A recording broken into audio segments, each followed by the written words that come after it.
Hey, what's up? Welcome back dito sa ating channel dito sa Mobs TV.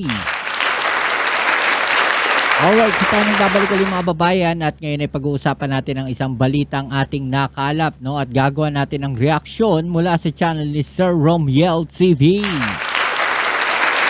Alright, at sabi nga po niya dito, no, eto na ang mga dapat bilhin ng Pilipinas, no? Ito daw mga armas na to, ang mga dapat na bilhin ng Pilipinas, mga tol, mga babayan. Alright, so siguradong itong mga armas na to mga wawasak, no, sa mga barko ng China. Malalaman natin yan mga tol, mga babayan, pero syempre bago ang lahat, please don't forget to subscribe, like, share at comment dyan sa comment section. At muli, kayo ay aking iniimbitahan mga tol sa ating FB page, nandiyan po sa ibaba, no, yung link niyan, pakisuportahan naman po at upload na rin po natin yan, antay-antay lang po kayo, right? At sa lahat mga nandito po sa ating channel, muli ay kayo ay aking sinasabihan po or pinapaalalahanan na ang ginagawa po natin ay reaction video, okay? So, pinag-uusapan natin itong mga balita na to, okay? At andyan po sa link, sa ibaba, yung channel po ni Sir Romiel TV. Okay, supportahan din po natin yan. Alright, so wag na natin patagalin. Umpisa na natin to. Let's go.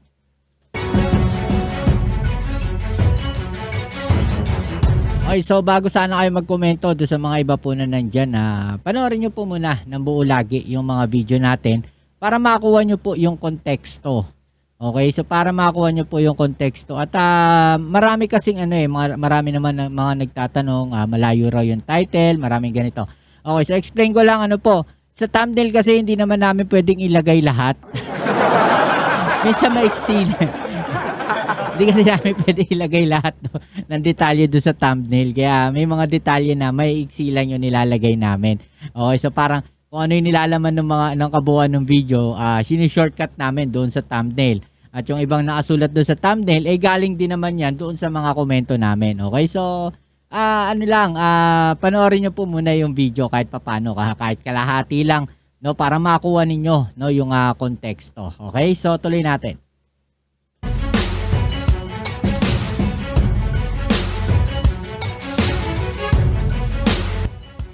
Nitong nakaraang buwan lamang ay ating nabalitaan na pinagpatuloy ni US President Donald Trump ang military assistance sa Pilipinas na kung saan sinasabing inaprobahan ang nasa $336 million o nasa 19 billion pesos na budget para sa ating hukbong sandatahan bilang tulong na rin para sa ating AFP modernization program.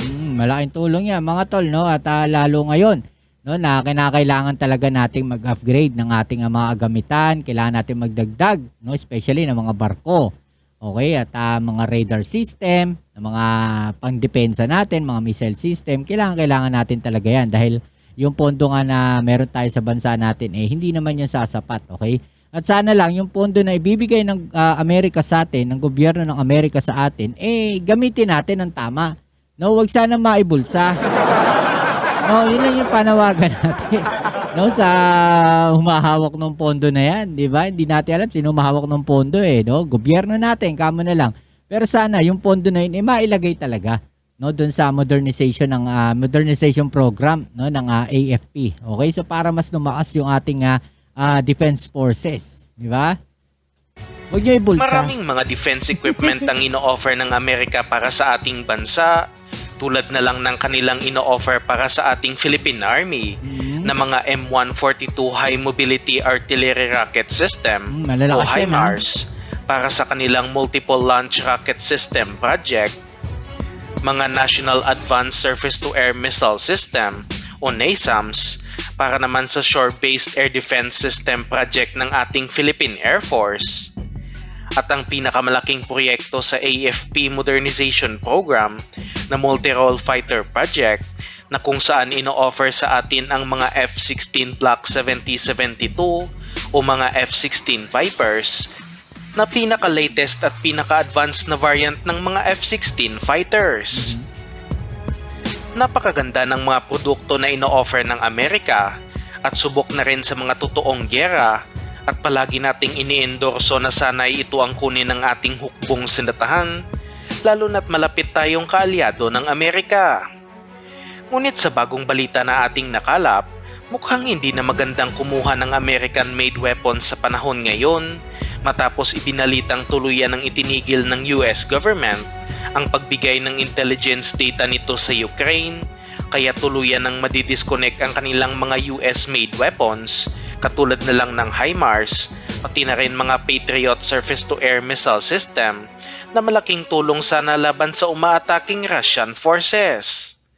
Kung wala ang mga intelligence data na ito, ay hindi na masyadong alam ng mga HIMARS kung saan ibabagsak ang mga missiles at rockets nito, kaya hindi na magiging epektibo ang naturang weapon system, pati na rin sa mga Patriot air defense system na kung saan mahihirapan na itong i-intercept ang mga ballistic missiles, pati na rin ang mga aircraft na umatake sa Ukraine.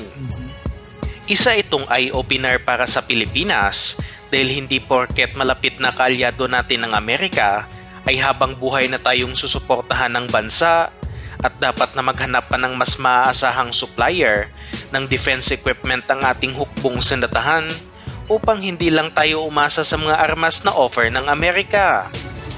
Inuudyok din ng ibang German defense analyst na kansilahin na ng Germany ang nasa 35 order nito na mga F-35 stealth fighters mula sa American Defense Company na Lockheed Martin na nagkakahalaga ng nasa 10 billion euros dahil na rin sa ginawa na ito ng Amerika sa Ukraine.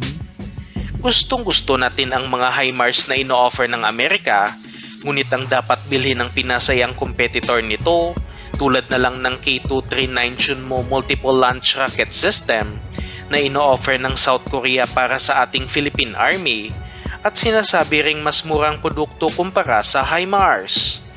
Nagkakahalaga ng nasa $4 million ang bawat isang launcher ng K239 Chunmo o nasa 228 million pesos na kayang-kaya bilhin ng Pinas, samantalang ang mga HIMARS naman ay sinasabing may export price ng nasa $20 million o nasa lagpas 1.1 billion pesos bawat isa na medyo mabigat na sa bulsa ng ating Philippine Army. Oo, pero kung titignan natin mga tol, no, mas mura siya. Okay, so doon sa presyo ng HIMARS ng Amerika at saka itong armas na to, kung titignan natin halos sa 5 beses na mas mahal. Okay, 5 beses po siya. So kung bibili ka ng isang HIMARS ng Amerika, kumpara dito, 5 pirasong ganito mabibili mo. Okay, so ang tanong dyan pareho lang ba sila? Okay, so pareho lang ba sila ng layo, no, na mararating? Pareho lang ba sila ng strength? Kung pareho lang or konti lang yung pagkakaiba, pwede na tayo mag-settle dito. Diba? Mas marami tayong mabibili. Okay? Mas marami ding missile at rocket tubes ang mga K239 Chunmo, kaya mas marami itong kayang dalhing mga bala na mas magpapalakas pa ng coastal defense ng bansa laban sa mga nanghihimasok sa ating territorial waters. Diba? Mas marami pa pala, no, ang kayang dalhin netong launcher na to. Ang problema nga lang sa mga Chunmo ay hindi ito kasya sa C-130 Hercules ng Philippine Air Force, hindi katulad sa mga HIMARS, kaya medyo kahirapan ang pag-transfer nito sa iba't ibang isla sa Pinas, lalo na't isa tayong archipelagic country. Okay, so yun yung yun ang downside neto, no, netong armas na to, launcher na to. Kumpara doon nga sa HIMARS. Siguro yung HIMARS mas maliit lang, no, kayang maisakay doon sa C-130 natin. Handa din namang magpautang ang South Korea para sa mga defense equipment na ito, kaya walang magiging problema sa budget kung tatanggapin ng Pilipinas ang offer na ito ng bansa. Pwede. Pagdating naman sa mga fighter jets, hindi na tayo umaasa na makakuha ng mga F-16 Vipers dahil na rin sa mga pinaggagawa na ito ng Amerika. At sa aking opinyon lamang, ay marami pang mas magandang opsyon, lalo na ang mga KF-21 ng South Korea pa din, na ino-offer nila para sa ating Philippine Air Force.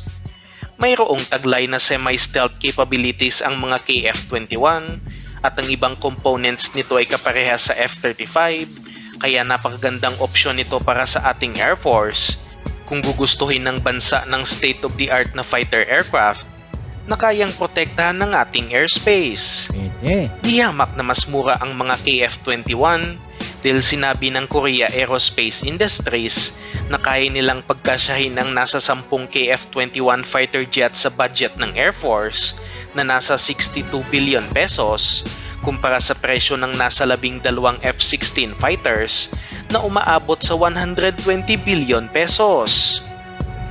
Maliban sa KF-21, ang isa pang napupusuan nating fighter jet ay ang mga Dassault Rafale na ino-offer ng France na may kamahalan na klase ng aircraft, ngunit nagpahayag din ang French government na magpapautang din para dito, kaya kayang-kaya din ito bilhin ng bansa. Okay, so kung utang rin lang, titignan natin din, no? Titignan din ng gobyerno natin kung sulit ba. Okay, so okay lang na utangin, 'di ba? Mas mahal nga lang. 'Di ba? Pero kung yung isang fighter jet naman, pwede rin namang utangin, dito na lang tayo, 'di ba? Mas mura, mas magandang klase rin naman, doon na lang. Kaysa naman yung kahit utang nga, mahal naman, ganun din siya lalabas, 'di ba? Sa lahat ng pinagpipilian, ang Dassault Rafale talaga ang pinaka-capable sa lahat dahil na rin twin engine ang naturang aircraft na mas malakas at mas maraming missiles ang kayang dalhin nito. Yun lang. Kaya dapat ang Capacity. South Korea at France ang magiging pangunahing supplier ng bansa dahil hindi nagkakaproblema kung sa kanila bibili ng mga defense equipment at handa din magpautang ang mga bansang ito na gamit dahil sa maliit ang pondo ng AFP Modernization Program.